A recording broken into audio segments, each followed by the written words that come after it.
Okay, good morning. Let me get my slides up here. It was another incredible week, so we're going to jump right in. A lot of things that I want to talk about today.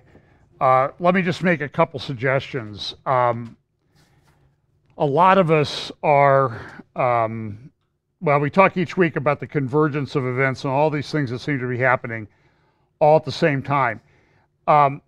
Daniel Greenfield, who's one of the bloggers, authors, columnists that I really respect a lot, has a great article this week on his blog, Sultan Kanish. And in that blog, he talks about the race to censor internet news. And I'm bringing this up just because of what's been happening to me and a bunch of other people. We keep getting put in Facebook jail when we share things. And it's clearly designed to be a behavior modification thing. They never tell you why you were put in Facebook jail, just that you shared something that might not be appropriate. But they don't tell you why it's inappropriate, and it may be something that 1,000 other people have shared. And it happens more, I think, to political conservatives and Christians than anybody else. And Daniel makes a very good point in his blog post this week about the fact that, everybody wants to censor the news. So Steve Brill, who has a thing called American Lawyer Media, he used to have a thing many years ago called Counsel Connect. And it became very popular during the O.J. Simpson trial. And Terry, the guy who's on ABC News, one of their main correspondents now, there was a small group of us who used to get on there and comment about different things going on in the O.J. Simpson trial. Then we started having discussions about other topics, and then Steve Brill went off because he was smarter than the rest of us, and he made a lot of money making himself into sort of a bit of a media empire. And he wants to do the same thing with censoring internet news. He wants to make money off of censoring internet news, and he's going to make up this site he's going to have 40 to 60 journalists. Journalists used to write news. Now they're going to censor news. It just shows how things have changed. So just let me suggest that with regard to the prophecy update that I do, and I know there's others that do them, J.D. Farag, Amir Sarfati, Jacob Prash, if you could go to each of our YouTube channels and subscribe so you get automatic notification when we put them up, because I don't think it's too long until you're not going to be able to share these things without getting hammered for a week or so. But that doesn't mean you should stop, because if you stop, then Facebook is one, because they've censored the news, they've censored I hope this is good thinking, the things we present here. So subscribe to our YouTube channel. Follow Fellowship Bible Chapel on Facebook. We also post a Columbus Bible Prophecy Conference. Follow that, like Fellowship Bible Chapel, and you'll get more regular. It'll help the message get out there a little bit better. Do things like also the Heim Report that Brian Schrager does at Jerusalem Journal. You could share that, because it's, we want to get this information out there. Brian's thing is not offensive. He just, but I've been put in Facebook jail for sharing it. I don't know. All of a sudden I'm in Facebook jail for a week, and I get paroled here in about an hour because I've been since last Sunday. It just knocked me off. And you appeal it, and they never communicate with you. These little fascists that run Facebook that want you to think a certain way. So I'm just saying, help ministries out by subscribing to their things, liking their channels, and that sort of thing. Thank you. Now I've got so much water. I can go for hours now because I've got all this water. So next week I'll come up here, there'll be a case of water under here. And well, let's just look at a few things that are going on. This sort of relates to Bible prophecy in the sense that Jesus told us in Matthew chapter 24 that as we get closer to the end, there'll be earthquakes and wars, rumors of wars, those type of things. And we see this through natural disasters. It seems that most natural disasters now are preceded by something like unprecedented natural disasters, or a record floods, or we've never seen this before, that type of thing. By the way, guys, do we put up the URL for the new place where we're live streaming? Okay. And that's Church Stream. Well, you need to tell me what it is, and I'll announce it in case people don't see it on the slide. But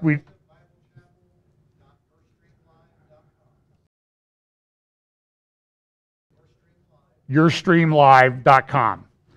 fellowshipbiblechapel.yourstreamlive.com. And I think we're also still doing it on Facebook. And pray for the audio version, only version. Although if you know how to work it on YouTube, you can get just an audio version to download there. But there are these catastrophes, and these catastrophes keep getting preceded by, we've never seen this happen before, this is unprecedented, all-time record, or, they used to talk about a 100-year flood, now there are 500-year floods or 1,000-year floods. And it just seems like this is happening all over the world. There's an article in The Guardian, I don't even have a slide for it, I think it was just in The Guardian yesterday or today, out of London, talking about we should have some all-time record earthquakes coming up soon because the Earth's rotation is slowing down a little bit. Even though it's only by like a few milliseconds at most that it's slowing down. In the past when that's happened, we've had an increase in earthquakes that are above 7 or 7.5, and we appear to be entering another one of those cycles. But they've been measuring earthquakes for a while, and it does seem, at least everybody that follows it, seems like there's more and more earthquakes. And there are more and more strong earthquakes that are happening. Volcanic eruptions happening. There's a volcano down near Mexico City, which is one of the largest cities on the planet, and it's been erupting off and on. And if it goes in a big way, it could be a major, major disaster. So just pay attention that these are just record payouts from insurance carriers, and that's going to have an impact on us. Now I'm going to talk about a few things that happened culturally this week, and I think they're all connected. In Australia, they had a nationwide referendum to vote yes or no. Should we have same-sex marriage or not? Yes, we should have it. Now, it's not binding on the legislature. They can still go and enact a law and do the right thing, but they're going to follow their constituents. And although in some cases they're not, I'll show you an interesting thing is some of the Liberal Party, the left-leaning party in Australia, they have really tried to help out the Muslim immigrants and Muslim people in Australia with political favors, laws, that sort of thing. And they're like, oh, you can't criticize Islam and that sort of thing. Well, now what happened was in the same-sex marriage vote, a lot of these people have heavily Muslim districts, these left-leaning people.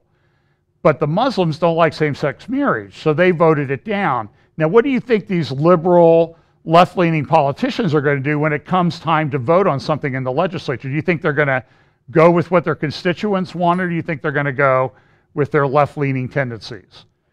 They're going to go with their left-leaning tendencies because they have an agenda and they don't really care what people think. So 61%, 62% in Australia said yes to same-sex marriage. Now, what's happened is it's been covered extensively down there, you need to follow the language that's used when people talk about things like this. In fact, I mentioned to somebody, was messaging with Brian Schrager early this morning, and sort of like, how's it going? And I'm like, I want to scream, and so I sent Brian a text and I said, you need to watch the audio this morning in case I get a little bit fired up because it might hit up into that red zone a little bit. But you need to watch the language that these people are fascist. You need to understand that they want to control your thought. They want to change things. They don't care about freedom. They care about their leftist agenda. They care about tearing down society and culture and politics. That is what their agenda is. And look at it in the headline of the Australian. Look at what it says. In the middle part up here, a nation wedded to the future as the pains of the past are consigned to history. What are they saying? We've evolved, we've reached a higher plane, and we don't have to worry about all those stupid medieval things that people used to do. Because you're a Neanderthal if you think that way. So there are a lot of proposals in Australia about what they're going to do. Are parents going to have the same freedom to teach their children whether traditional marriage is right as opposed to same-sex marriage? And so there's a debate there. Now you know where the left is going to end up because they want to tear everything down. So, and then there's a question about what do we do about ministers? So here's one proposed bill endorsed by moderates, allows ministers in the middle, the second one down, allows ministers of religion to refuse to marry gay couples. Then the next proposal creates a new category of religious marriage, celebrants who can also refuse to marry gay couples, and allows religious bodies to decline facilities for same-sex weddings. Now, this is interesting too. This is a kind of a side and related thought. Facebook, I got put in Facebook jail. And the response of some people was, well, you must have violated the rules, and Facebook is a private company, and they can do whatever they want. Except when it comes to somebody that they want to force to bake a cake for a same-sex wedding. That person isn't allowed to do what they want. And why are my religious beliefs, my religious thoughts, my religious speech subject to discrimination by Facebook, which it is, clearly. In fact, I don't know why, and I'm just suggesting it, these people that are asked to photograph weddings or to photograph or to bake cakes, if they're going to be forced to bake a cake, I think they ought to make a rule. I have one type of wedding cake that I do, and it has a male and female on the top, and it's laced with all the verses in the Bible, and God created man and woman, and a man shall leave his father and mother and cleave unto his wife, and the words of Jesus. And it comes with programs, and you have to pass those programs out if you want a cake for me. I'll bake you the cake, but I only make one kind of cake. And if I do photography at a wedding, I only do albums that are laced with Bible verses about this. Now, the reason for that is the procedure in the Supreme, or the arguments in the Supreme Court is, you're forcing me to create expressively, to speak in a certain way, which you're not allowed to do. I have freedom of speech, I have freedom not to speak, but you're forcing me to do this in a particular way. So if they're going to force you, then say, I only do it in a particular way. And let them litigate that. Let them be shown for the thought control, fascist thought police that they really are. That's just, there's no extra charge for that one.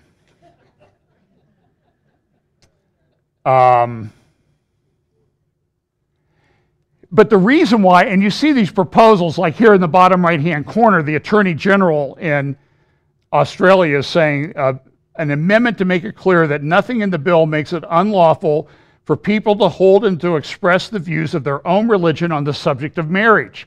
Now, why would the Attorney General be doing that? Is he just crazy? No, there's a reason. He's been watching what's going on around the world and how people are being forced into these little boxes by these fascist thought police people. And he's saying we need to protect the conscientious thoughts, beliefs, religious beliefs, whatever, of people who don't agree with that. And show them to be the intolerant thought police that they are when they want to control that. And so the people in Australia are really wrestling with, how do we protect people's freedoms? Now, this is even bigger than you think. This was Monday this week. This is from the Independent in England. Church of England tells schools to let children explore gender identity. So what the Church of England has a bunch of schools in England, and they're all the. So this is what they came out with. This publication called the Church of England Education Office, Valuing All God's Children, Guidance for Church of England Schools on Challenging Homophobic, Biphobic, and Transphobic Bullying. Now, listen, do they ever go to, say, a madrasa school in a Muslim neighborhood and say, you shouldn't be bullying Christians with your thoughts? They don't do that. Here's what's happening here. The Church of England is just saying, we give up. We give up. The Bible isn't important to us. This is incredibly, and by the way, I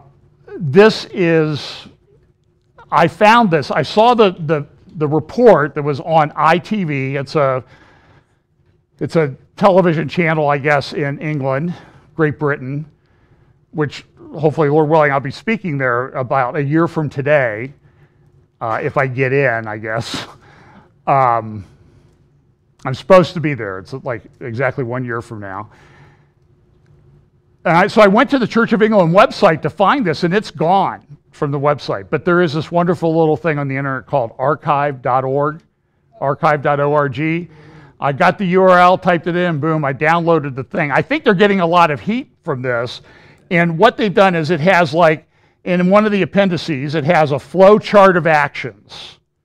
And then it has a equality policy template. It has forms and everything for people to fill out if they've seen somebody who's misgendered somebody. You haven't referred to them by the gender that they want to be referred to, even though if you look at them, you don't know. It's total insanity. And listen, where do you think the Church of England went to get at this? They went to a group called the Stonewall Project. Do you understand? Do you understand how significant this is? Okay, here's what we can say today. Whether there were any doubts, there shouldn't have been any doubts till now, the Church of England is officially apostate. If you want to know what apostate is and falling away from the truth of Scripture, here is Exhibit A in the case against the Church of England. Their own words and their own actions. They have all these resources, and they're all from pro-LGBTQ activist organizations. They even says this, this is what it says in the report, why do Church of England schools need special guidance beyond that offered to all schools? The God of all creation is concerned with everything related to education. The vision is deeply Christian with the promise of Jesus, of life in all its fullness. That is blasphemous. I just am shocked. Look at what they say. They have this section, Gender Identity Reassignment. It says, under the Equality Act, which says a person has the protected characteristic of gender reassignment. This is a law in England, in Great Britain. If the person is proposing to undergo, is undergoing, or has undergone a process, or part of a process, for the purpose of reassigning the person's sex by changing physiological or other attributes of sex. Okay. Science. You go into that operation a male, you come out of that operation as a male, or a female, you come out as a female. You might have had things cut off or things pasted on, but biologically, DNA-wise, you are still a male. Okay? You might be a male who could sing soprano, but you're still a male. I can't even believe I'm talking. My father was a pastor, and he talked about just like I'm doing, he talked about these things. I have his notes. I've told you this. And I'm sure if he's sitting there watching this today, if they get the prophecy update up there, wherever, he's like, he's just shaking his head like, yeah, he's probably laughing like, ha. You thought you were pretty smart when you were a kid. Let's see how you handle this one. And look at what it says. To be protected under the act, peoples must be proposing to transition, to live in the opposite gender, or have undergone transition. They do not have to be undergoing a medical procedure to change their sex. In fact, medical procedures have nothing to do with the protection under this act. This is what the Church of England is telling its Christian, and I really mean using the scare quotes, Christian schools. Schools must not discriminate either directly or indirectly against a pupil because of their trans status. In the context of a school,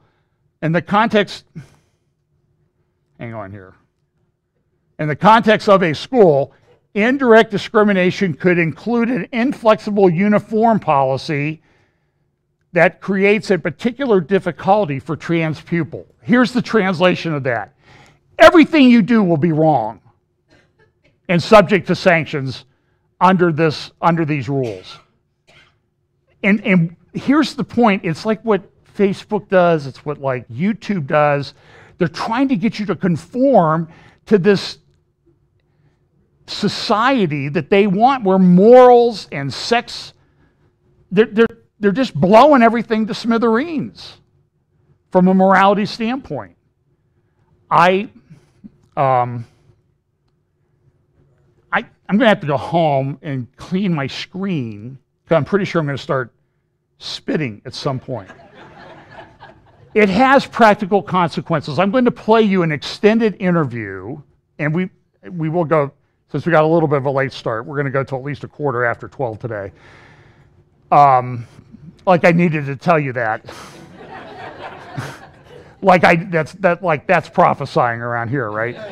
I'm going to play you part of an interview from ITV in England with a young teacher who has now been told he's likely to lose his job because he saw a couple of his students, and they both looked like girls, but one was wanting to identify as a boy, and he wanted to praise them, and he just kind of off the cuff said, "Great job, girls." Now he's going to lose his job. He's a Christian because he misgendered this one student, and he apologized immediately. And he's brought up, he hasn't taught for days. I want you to listen to this interview, and particularly the questions asked by these, the passage in 1 Corinthians where it says God, I use the phrase,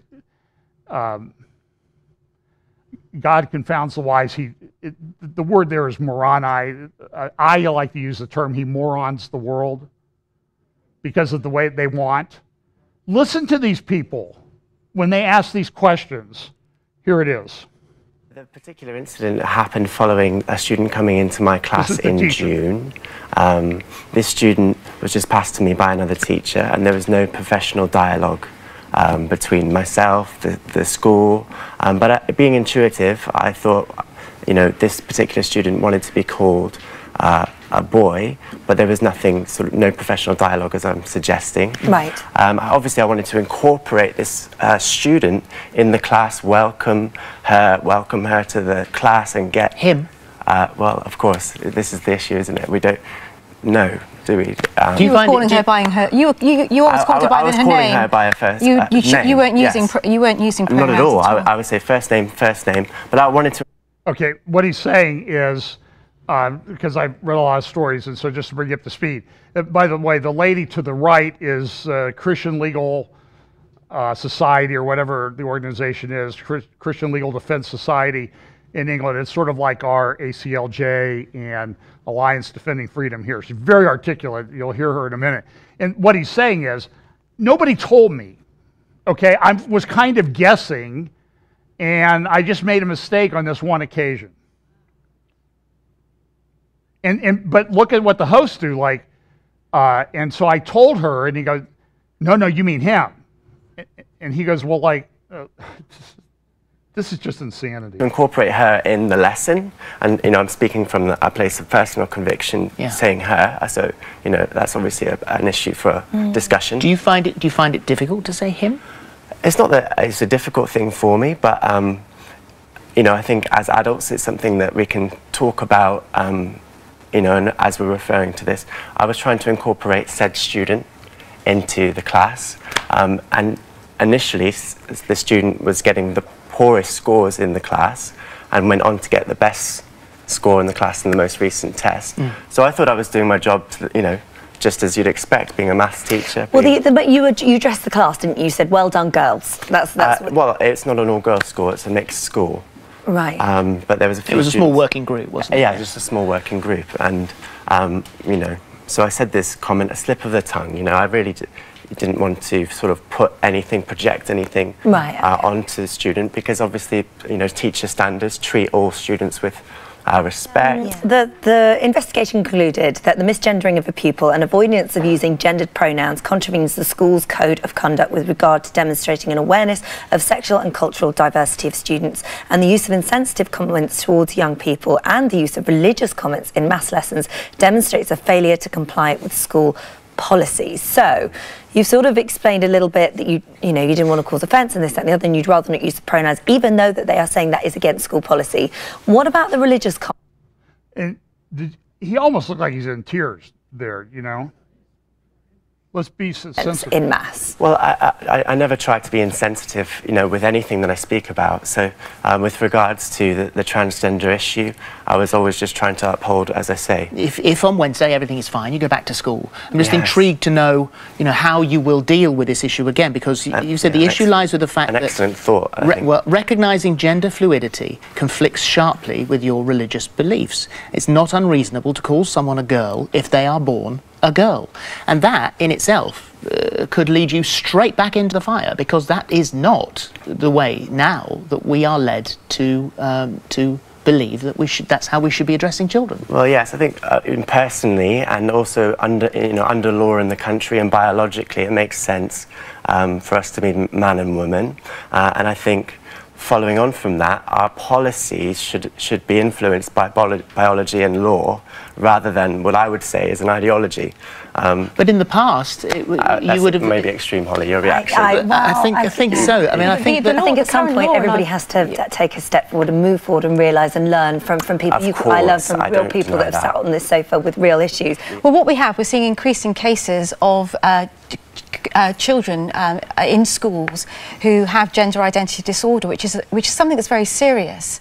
But what we're doing in response to that is changing the whole of the school policy, rather than actually, I think the kindest and most compassionate thing for us to do as teachers and as parents is actually to take those children aside and actually work out how we can help them. And by helping them, if that is, how do you mean helping them? Cure them? Well, actually, if we force everyone else to conform to their gender identity disorder, which often presents itself along with a number of other issues. There was Paddy Maguire, who was born a boy, 3, when she started asking her parents if she could wear a dress.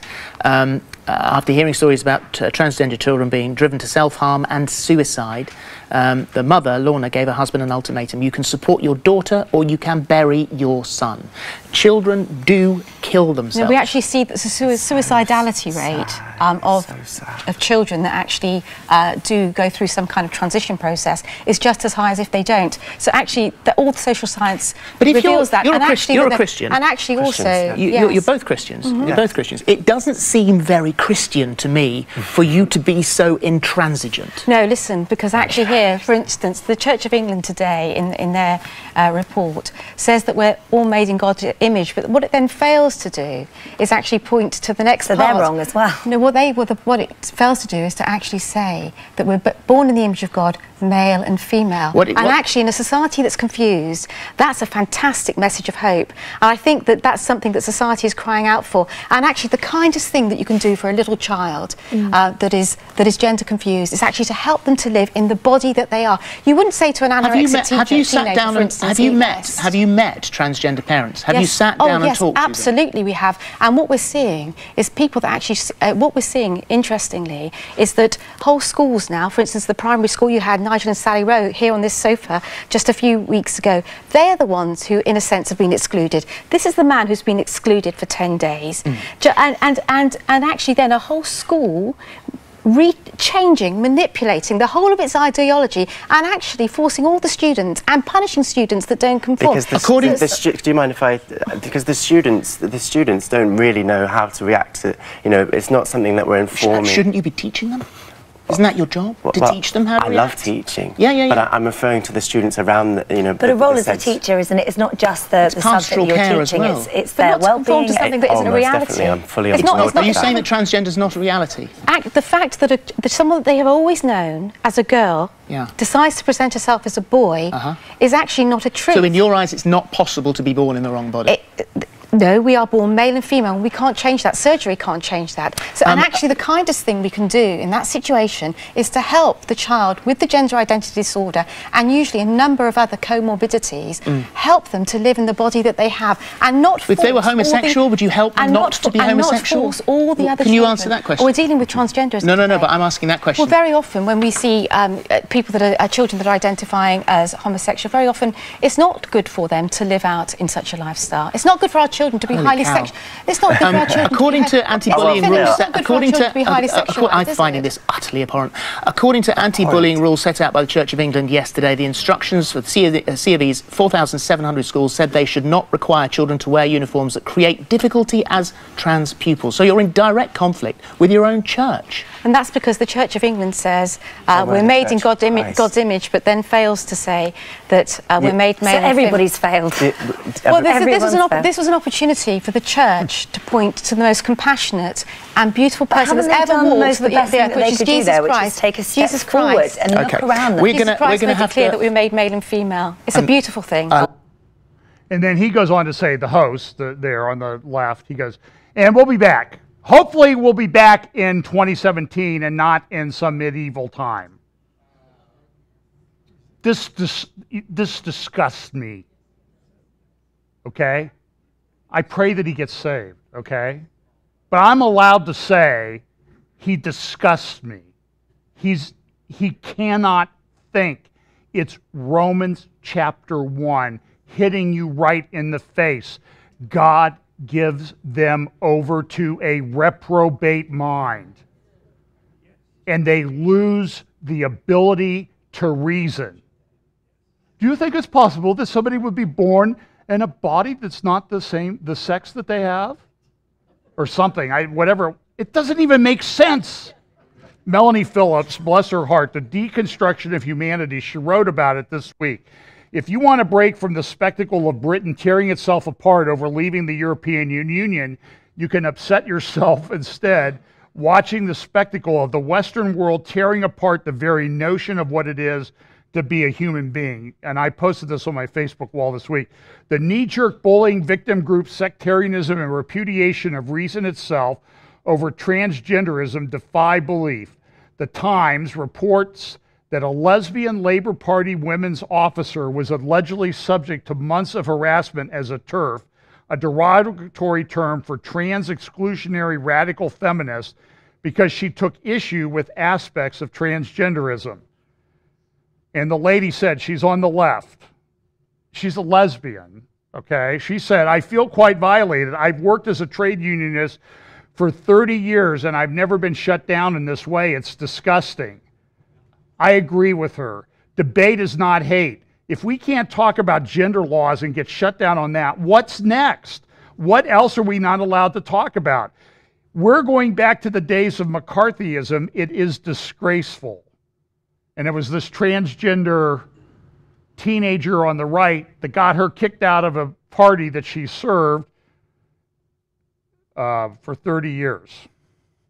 Intimidation by transgender activists and the laughable cause of promoting greater tolerance and inclusivity has suddenly become the new norm. Examples such as the Christian math teacher who was suspended for addressing as a girl a female pupil who identifies as a boy are coming thick and fast. As has been noted elsewhere, however, the really extraordinary aspect of all this is the way in which the establishment, conservative government ministers, schools, universities, the Church of England, are meekly falling into line with the hallucinatory requirement enforced by coercion, character assassination, and social ostracism against anyone who dares resist, that we deny the fact that we belong to the sex into which we were born.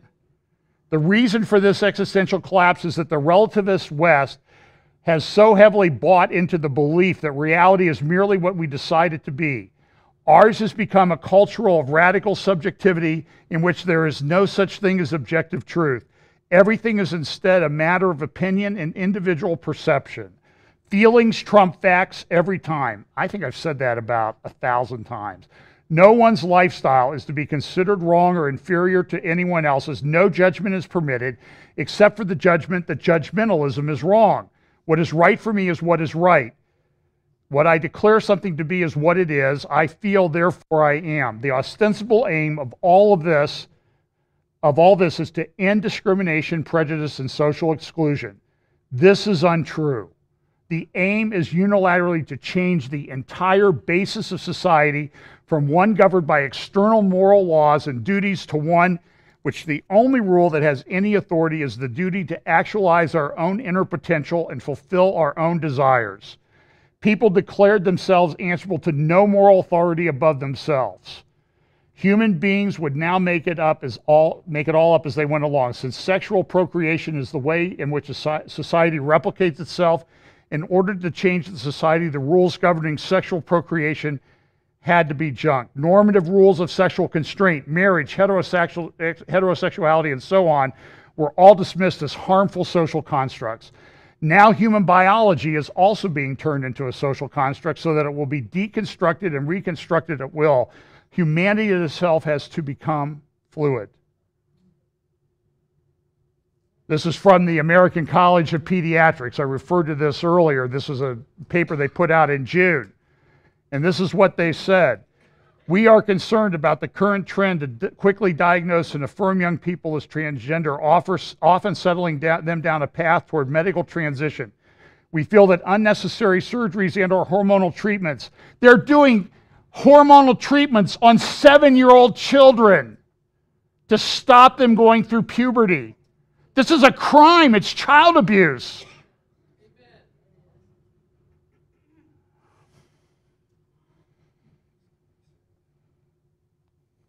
We feel that unnecessary surgeries and our hormonal treatments, which have not been proven safe in the long term, represent significant risk for young people. Policies that encourage either directly or indirectly such medical treatments for young people who may or not be able to evaluate the risk and benefits are highly suspect in our opinion. Advocates of transgenderism and the surgeries and stuff on the other side, what do they say?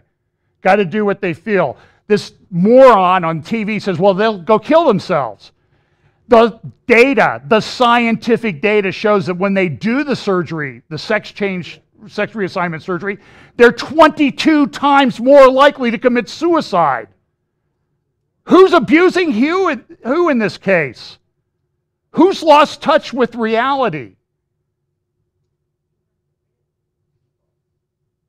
They're denying the first verse of the Bible. In the beginning, God. That's what this is all about. This is a war, people, and it's going to continue until the Lord returns. To be clear, twin studies alone establish that the alternative perspective of an innate gender identity arising from prenatally feminized or masculinized brains trapped in the wrong body is in fact an ideological belief that has no basis in rigorous science. That's what the American College of Pediatrics said. Rigorous science, how quaint that sounds in our ideologically fluid world. That too is being washed away as we steadily dismantle not just the foundations of Western culture, not just morality, not even just the primacy of reason, but our very understanding of what makes us what we are. And Romans 1 deals with it. Listen, I appreciate Melanie Phillips. I pray for her salvation. She said more in that article than a lot of pulpits in America will cover in a decade about what's going on. It's a Ramirez cartoon, Weapons of Mass Deception, all the stuff going on in, and listen, I want to show you how some of this works. This week in Washington, the Museum of the Bible opened. It's done by the Green family, who owns Hobby Lobby. This is an article from, I can't remember where I read it. I think this is from the Washington Post or the New York Times. I think it's from the Washington Post. Talking about this privately funded Bible museum. So what do they say? Separation of church and state. Now what's the problem? They put it in the middle of Washington, D.C. It might persuade somebody that the Bible is true. Oh my goodness, it's a crisis. The world is coming to an end. The world is coming to an end, but in a after fashion. But not because of this, because of the last story and the next one that's coming up. That did nothing to reassure those who worried that a privately funded $500 million Bible museum only 3 blocks from Capitol Hill would seek to press conservative evangelicals' already huge influence unduly. Nor did the institution's original mission statement, which was to inspire confidence in the absolute authority of the Bible. And in the Washington Post this morning, on their editorial pages, they have a couple book reviews. One is a book review called Bible Nation, the United States of Hobby Lobby. Now remember the Hobby Lobby case. They didn't want certain aspects of Obamacare to go into effect because it was against our religious beliefs. And guess what? They went to the Supreme Court and they won. Horrors of horrors. Through interviews, and this, so there's a blog post on Patheos about this. Okay, so it says, through interviews with the Greens and their associates, a person who wrote a book called The Unfundamentalist. Okay, so what do you think his orientation is with respect to Christianity? Tear that thing down, right? Though through interviews with the Greens and their associates, it seems that the Green family means well. Theirs is a naive and simplistic faith in which the Bible is a source of unmitigated good. The book itself is blameless and is responsible for many of the cultural values we hold dear. That's on page 129 of that book. More often than not, the shortcoming, and there are many in their various Bible-related projects, can be chalked up to well-intentioned self-deception and large-scale naivete. Though Moss and Baden, this is from the Washington Post article, take pains throughout the book to objectively explore all sides of these stories and generally withhold judgment. Generally withhold judgment? You said that the self-deception and large-scale naivete, and you're not making a judgment? The Washington Post can't even reason.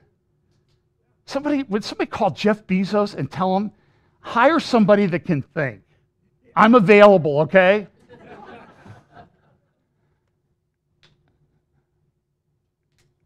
They conclude that the Greens have, and this is a quote, ended up misleading their constituents and stakeholders at virtually every level. They have promoted a Protestant Bible curriculum in the guise of secular education. They have created a museum that speaks the language of religious pluralism, but in fact rehearses the standard Protestant story of the Bible. They have taken advantage of the undergraduate and graduate students having the promise, offering the promise of important scholarly work, but often the only benefit for the students has been a bolstering of their own faith commitments without any professional advancement or formation. In other words, they study the Bible and what happens? They become stronger Christians. And to this guy, this is a massive tragedy and a deception that's going on.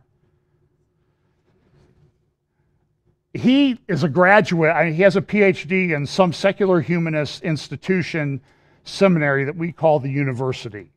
They have misled the evangelical community by suggesting the potential for amazing new discoveries, remarkably early biblical texts, only to redact those claims or burying those artifacts out of sight. He goes on, and this article concludes, he concludes, this offering, this museum, if you will, is no mere gesture of religious goodwill. It was a potent symbol of evangelical leaders' ignoble bargain with a biblically illiterate sociopath. Oh, this is another art. This is an article somewhere about Roy Moore, I think. Anyway. Oh, I know what it was. In the beginning of the Washington Post article, they tell a story where Paula White took a page from the original 1611 King James and presented it to Donald Trump as a gift. Now, I'm not defending Paula White. Don't get that. But this is how the Washington Post described what she did. This offering, if you will, was no mere gesture of religious goodwill. It was a potent symbol of evangelical leaders' ignoble bargain with a biblically illiterate sociopath. In case you don't know who that is, that's Donald Trump, who, despite daily exhibitions of all manner of indecency, has been molded into their greatest champions in the culture wars. Do you think this person ever said this about Ted Kennedy? Why those culture wars have retained their resiliency in the face of rising secularism and the rise of Trump is a complex and often superficially examined question. Yeah, you don't know what's... But a new book about the Museum of the Bible and the family behind it provides an essential, unsettling, and often shocking account how the museum, which opened near the mall on Friday, came into existence and how its founders' money and political power are reshaping politics, law, and even the academy. You want to see somebody who's reshaping law, politics, and the academy with money? Go look for George Soros. Go look at the Democratic 3-day thing that they had this weekend, the secretive thing about how to reshape democracy or whatever it was. The secret meeting.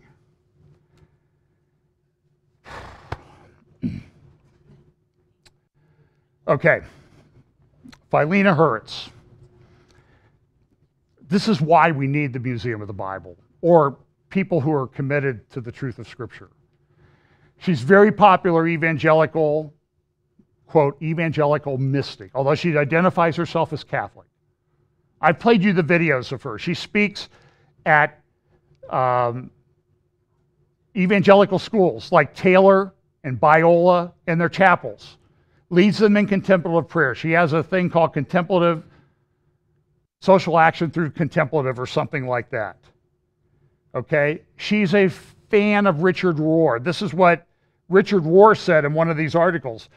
Richard Rohr, a Franciscan friar and prolific author who runs the Center for Action and Contemplation in Albuquerque, was surprised when his publisher told him that his books on Christian contemplation and the power of liturgy are most popular with young evangelical men who see a direct connection between changing worship and changing politics. So many of the millennial evangelicals I work with, they're so disillusioned with their good parents' inability to deal with racism, sexism, and homophobia, the issues tearing our country apart, he told me. And this gal loves Richard Rohr.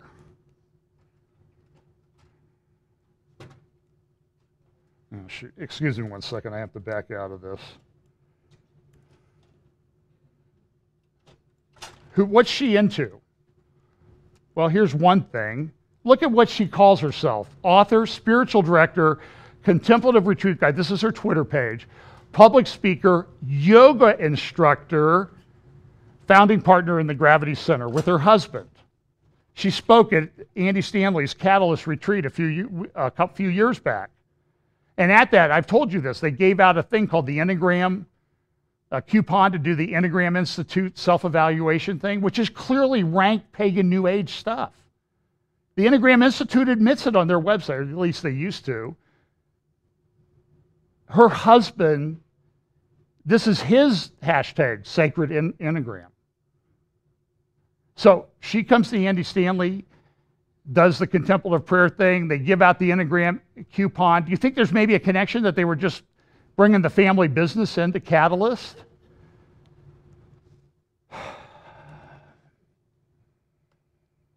One of the people who retweeted, or you see on here, I can't read, it's something about the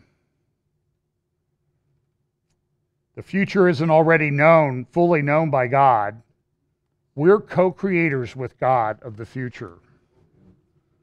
Does that sound evangelical?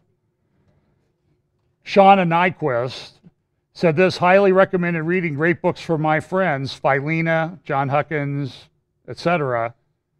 And you see her book down there, Pilgrimage of the Soul by Philemon Hurwitz. Well, who's Shauna Nyquist? What's that got to do with anything? Her father and mother are Bill and Lynn Hybels from Willow Creek Church. For the time will come when they will not endure sound doctrine, but after their own lust shall they heap to themselves teachers having itching ears, and they shall turn away their ears from the truth and shall be turned unto fables. In the New York Times this morning, How to Escape Roy Moore's Evangelicalism is one of the major editorials on the front page of the Sunday Review section of the New York Times. I won't go into, yeah,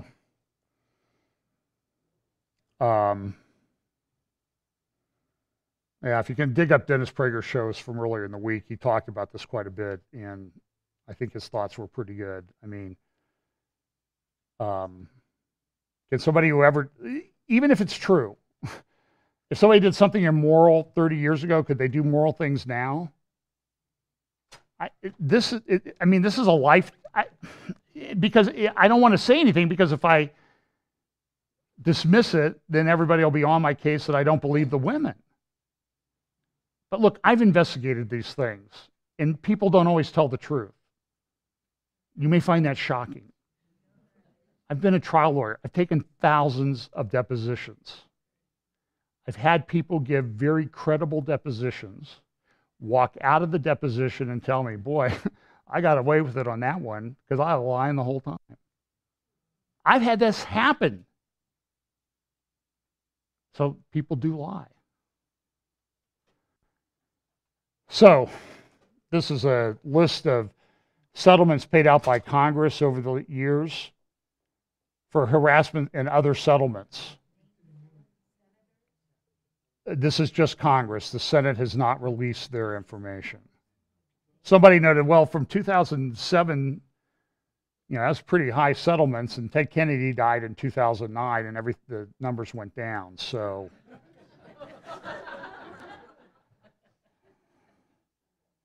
this is from the Washington Post this morning. For some evangelicals, a choice between more and morality. And then another article, How Donald Trump's Presidency is Warping American Christianity by the socialist Marxist Jim Wallace of Sojourners. This is happening. U.S. to consider special counsel on the uranium deal. Let's hope. There's a lot of, well, I tell you what, everybody with a YouTube channel is running a lot of speculation out there. Don't get ahead of the facts, folks. If it happens, it'll happen. But, saw somebody sent me something about 3,000 Marines were put in place at Langley this morning because they're stopping a coup against Donald Trump. Folks, this is just, please, just stop it. Now, we're going to talk about AI for a few minutes. Deep security breach cripples NSA. Mysterious group steals powerful hacking weapons, putting world in danger. Monday, New York Times, front page, above the fold, main article. This is the concern that I have with all this artificial intelligence. Who's going to control it? What if it falls into the wrong hands? Do you think it could fall into the wrong hands? The National Security Administration of the United States lost a bunch of their cyber hacking tools. They don't even know where they went. The National Security Administration. I'm concerned that this artificial intelligence and I think this plays into end times thing. This is the cover of Wired magazine, just came out, Love in the Time of Robots. And they have these articles. But then in Wired on their website this week is this article, Inside the First Church of Artificial Intelligence. Okay? And this new church has been formed and filed papers with the IRS, and it's a 501c3. You can give tax-deductible contributions to it. It's called WOTF, Way of the Future. We'll focus on the realization, acceptance, and worship of a Godhead based on artificial intelligence, developed through computer hardware and software. That includes funding research to help create the divine AI itself. The religion will seek to build working relationships with AI industry leaders and create a membership through community outreach, initially targeting AI professionals and laypersons who are interested in the worship of a Godhead based on AI. The following filings also say that the church plans to conduct workshops and educational programs throughout the San Francisco Bay Area beginning this year. What is going on? This guy named Lewandowski, he was with Uber. What is going on will be to be created will effectively be a God. It's not a God in the sense that it makes lightning or causes hurricanes, but if there is something a billion times smarter than the smartest human, what else are you going to call it? You will be able to talk to God literally and know that it's listening. The church is how we spread the word, the gospel. If you believe in it, start a conversation with someone else and help them understand the same things. Lewandowski believes that a change is coming, a change that will transform every aspect of human existence, disrupting employment, leisure, religion, the economy, and possibly decide our very survival as a species.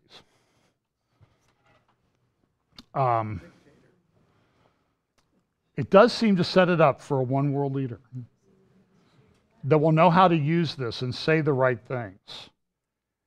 Lewandowski prefers a softer word, the transition. Humans are in charge of the planet because we are smarter than the other animals and are able to build tools and apply rules. In the future, if something is much, much smarter, there's going to be a transition as to who is actually in charge. What we want is the peaceful, serene transition of control of the planet from humans to whatever, and to ensure that the whatever knows who helped it get along. The internet is the nervous system.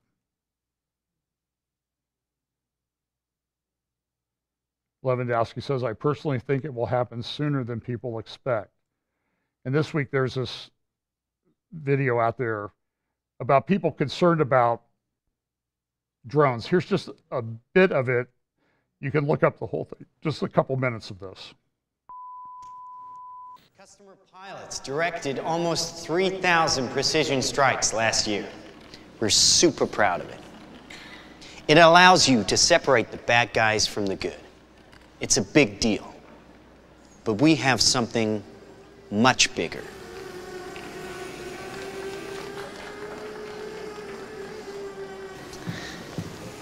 Your kids probably have one of these, right? Not quite. Hell of a pilot? No. That skill is all AI. It's flying itself. Its processor can react 100 times faster than a human. The stochastic motion is an anti-sniper feature.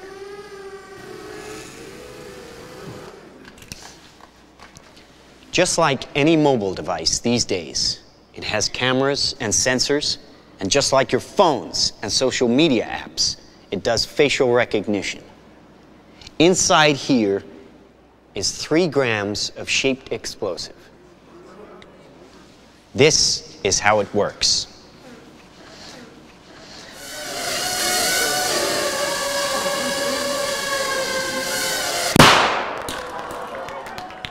Did you see that? That little bang is enough to penetrate the skull and destroy the contents. They used to say guns don't kill people. People do. Well, people don't. They get emotional, disobey orders, aim high. Let's watch the weapons make the decisions. So they use an example of some people in a parking garage and they start running. It's sort of it's to get people thinking about where this can go. And what he used is, you can go down, I was looking at them the other day, these drones with 4K cameras and all this stuff that you can pick up at, I mean, they weigh like 12 ounces at at Best Buy. I was looking at one the other. I'm not thinking about buying one, Pam, but I just was looking at it just for research purposes, and you know they're like $500, and you can fly them. You can use your phone to fly them around. And DJI has great apps and stuff, but they show how they do like a news report, and they've gotten these students who they've identified through their posts on social media and stuff, and they send a swarm of these locust-like things, that sounds like Revelation, out to wipe out, and they said in last report there were 8,382 students dead at this university because they weren't thinking the right way. You think it can happen? Now, I don't like this guy, Emmanuel Macron, the dictator of France. And he gave an interview this week with Time. In December, if they accept the invitation of the president of France, leaders of 100 countries will descend on Paris to ramp up the global fight against climate change. But in a striking omission, one major name is not on the list: Donald Trump. The club, of course, comprises every other country on the planet now that even Syria has pledged to join the Paris Agreement on climate change, which was negotiated in the French capital in 2015 to drastically rein in carbon emissions and stave off disastrous global warming. Climate change is the most global of all the world's problems, but is hardly the only one. There are nuclear threats, far-right nationalism, jihadi terrorism, and technological disruption. For all those too, the French president is eager to discuss what his country can offer. And although he says he's not seeking to become the leader of the free world, he can sound like he is. Today, de facto, we are part of the global leadership on climate change. He said, I want to be part of the global leadership on the economy and on finance and the digital environment. I think we have a very important leadership to play on multilateralism. Here's part of his interview. Listen to some of what he says here. Leader of Europe. It doesn't make sense. I want to be one of these leaders and this new generation of leaders, totally convinced that our future is a European future. This is when he was elected back earlier this year. And then, by the way, that's not the French national anthem they're playing, that's the European national anthem, the European anthem. Remember the symbology that was involved in this? Watch what happens when he takes the stage and he stands there in front of this glass pyramid outside the Louvre.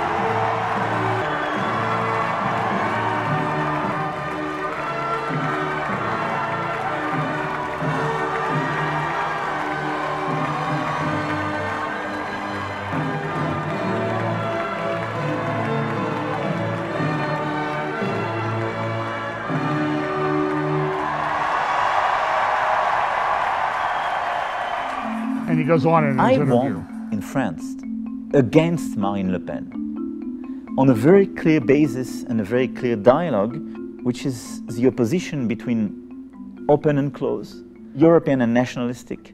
I mean, it was a very clear discussion, a very clear deal. The whole story of Europe is about a series of wars trying to dominate the others. What we managed to build right after the Second World War is unique. Having 70 years of peace, which is brand new, it never existed in Europe.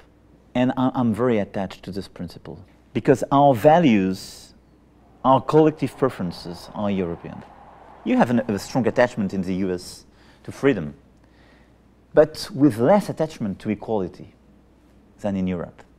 You have a very strong attachment to market economy in China, but absolutely not the same relationship with freedom. This mix of capital markets, progress, equality and liberty is the DNA of Europe. The United States will withdraw from the Paris Climate Accord. I think I do respect President Trump's decision not to follow up on Paris Agreement. And I made it very clear from the very beginning that there is no renegotiation of the Paris Agreement because you cannot renegotiate with more than 180 or 90 countries. It doesn't fly.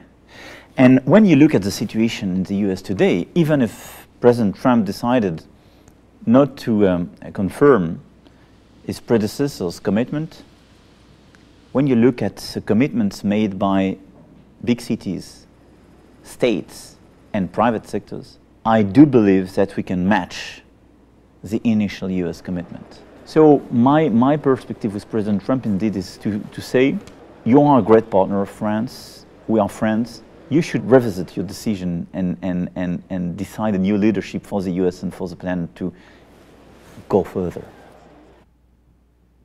I guess his wife maybe told him to say that.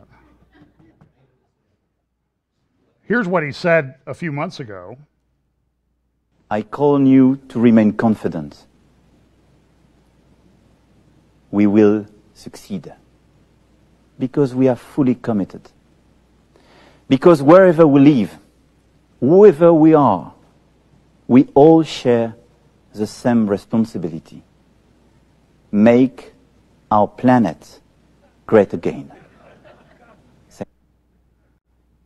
And this is the symbology. There's the pyramid at the Louvre with a little light above his head. This had to be a setup. This is not by accident. But here's what they're not. Okay, so he was a Rothschild banker. We all know this. He came out of nowhere. And so here's the Rothschild publication this week, The Economist. What they don't tell you about climate change. Okay, so everybody, this Donald Trump, he's out there all by himself. In America, they're stupid. But here's the truth.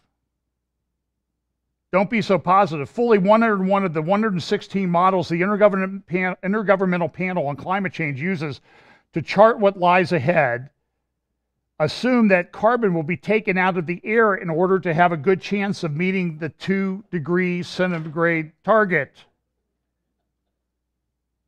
Last sentence in that paragraph, putting in place carbon removal schemes of this magnitude would be an epic endeavor even if tried and tested techniques existed. They do not. A few power stations might do it, but as it says at the end, such schemes merely lower emissions. They do not reverse them. Whether any of these technologies can do the job in time is unknown. All of them are very expensive as none is proven at scale. Persuading the Earth's swelling population to plant an India's worth of new trees or crops to produce energy as the climate simulations require looks highly improbable. But guess what? We have Emmanuel Macron to lead us.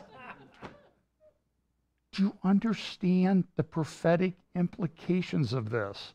I'm not putting the mark on him. I'm just saying this is unprecedented. This is why I titled it, You Need to Listen to This.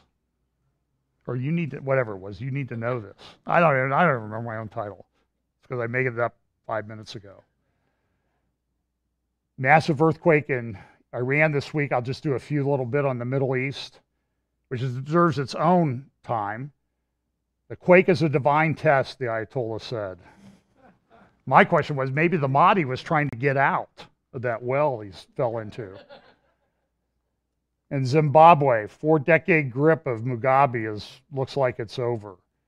In Egypt, there's a conflict going on between Egypt and Ethiopia, and Sudan and Ethiopia. Why? Because Ethiopia is building this giant dam on the Nile River.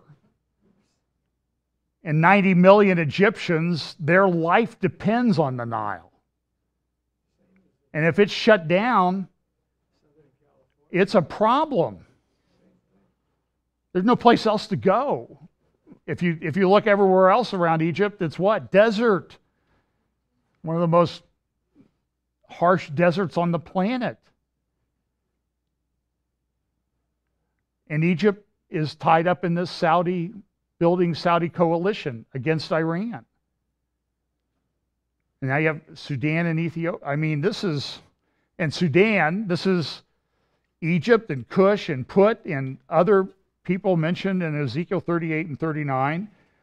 Prince Charles was reported this week back in 1986. He wrote a letter that said, well, these Jews, boy, now I've been to the Middle East, I can understand why these Jews are a problem.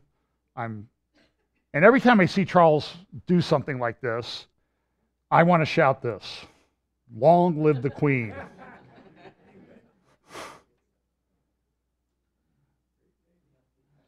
They think they celebrated their 70th anniversary this week. I think she's 94. So we had this Cold War in the Middle East between Saudi and Iran.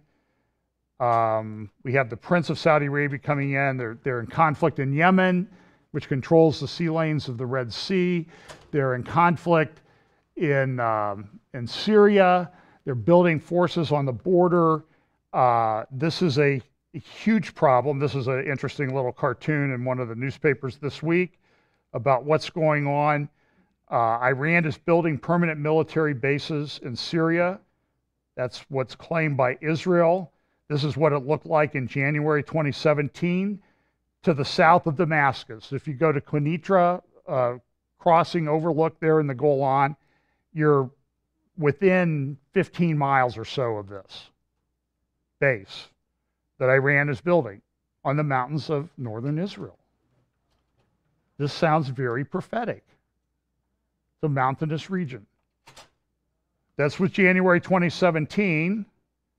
That was May 2017. It appears that they get HGTV and Fixer Upper in Tehran, and they've been building things, and this is what it looks like today. A lot of new buildings have been renovated. There's these troops, and so the border of Israel, you see the Golan Heights there on the left. The gray area to the right there in Syria, that's still controlled by ISIS, right on the border of Jordan and Israel. Other places, the light brown areas are sort of places where the Syrian rebels, some of them a mix of different ideologies, some Al-Qaeda not, have some control.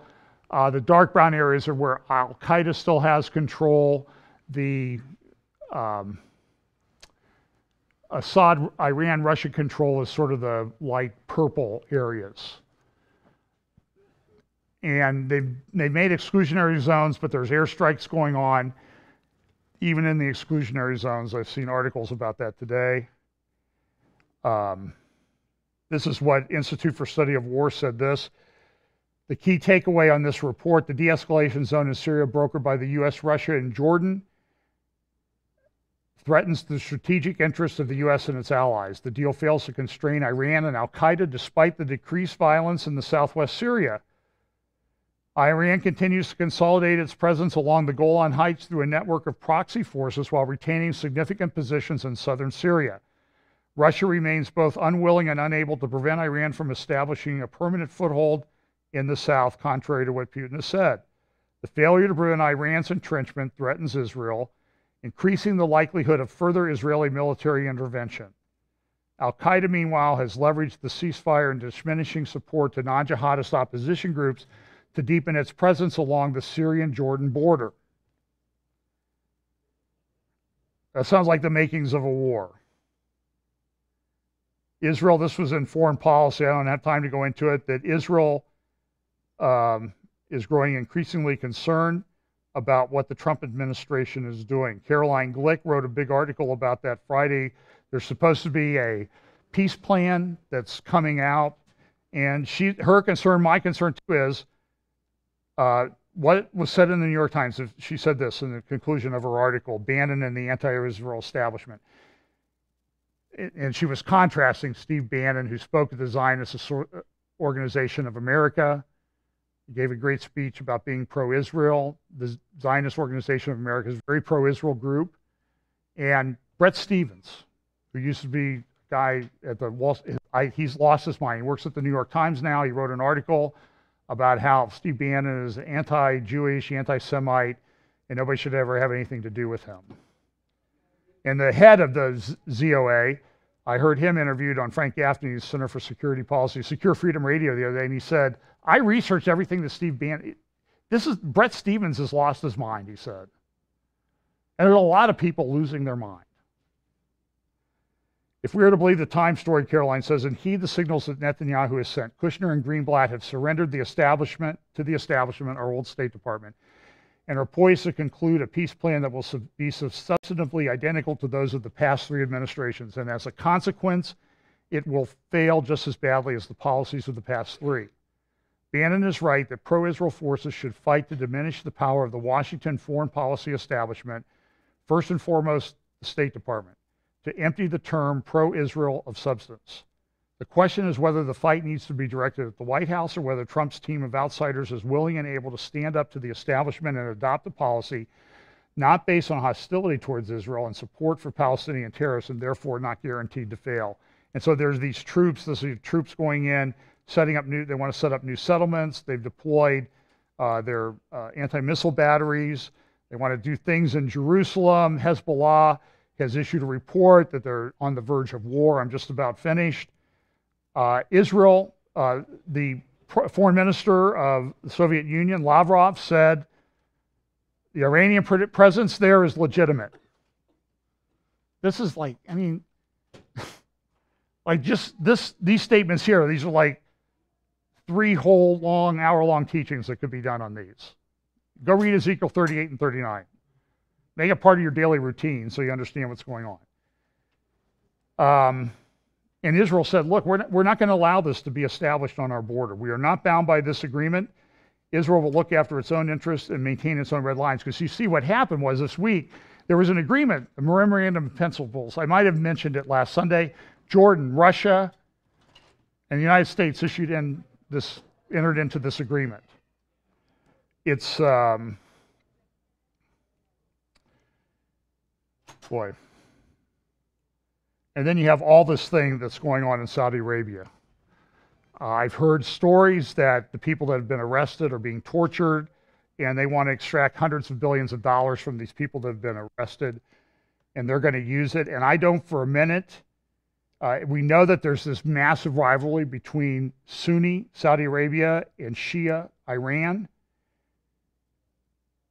and it's for control of the world. And listen, while there are a lot of good people in Iran, and my understanding is there's a bit of a revival going on there, but you need to understand that the people in charge believe that if they start Armageddon, everything will happen, and the Mahdi will come, and the end times will come, and they can cause it to happen. And that's what you should remember. So this is very, very fluid. And then we have Hariri going back to Lebanon to clarify what he's doing. He's meeting with Macron this morning in Paris. So, wow, what a crazy time to be alive. So, let's pray and let's go. Father, again, thank you. Lord, I pray that you will help us to have the peace that passes understanding, to come to children of God who've accepted the finished work of Jesus Christ on the cross for the forgiveness of our sins and our adoption into your family. But it is a troubling world on so many levels. Keep us calm. Help us to be prepared for these times, mentally, physically, spiritually. Like Joseph, who heeded the warning of a time of trouble coming and made preparations. Because I don't think he knew how bad it was going to be, but he believed the warning that he got, that things needed to be done. Give us wisdom, guide us, bless our fellowship here, watch over us this week. In Jesus' name, amen.